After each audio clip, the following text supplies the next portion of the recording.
జగనన్న కాలనీల పేరుతో జరిగిన భూసేకరణలో భారీ ఎత్తున అవినీతి జరిగిందని ఆరోపించారు బీజేపీ నేత నవీన్ కుమార్ రెడ్డి.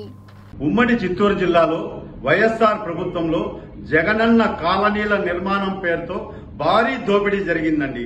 ఇండ్లు కట్టకుండానే బిల్లులు డ్రా చేసినటువంటి ఘనత ఈ ఉమ్మడి చిత్తూరు జిల్లాలోని అప్పటి రాజకీయ నాయకులు, ఎమ్మెల్యేలు, మంత్రులకే దక్కింది. ఈ రోజు దశావతారాలు చూశామండి. కానీ ఈ రోజు ఉమ్మడి చిత్తూరు జిల్లాలో ఉన్నటువంటి ప్రజాప్రతినిధులు ఎవరైతే వైఎస్ఆర్ కాంగ్రెస్ పార్టీ ఎమ్మెల్యేలు, మంత్రులు ఉన్నారో అసలు భూసేకరణ వీళ్లే చేస్తారు.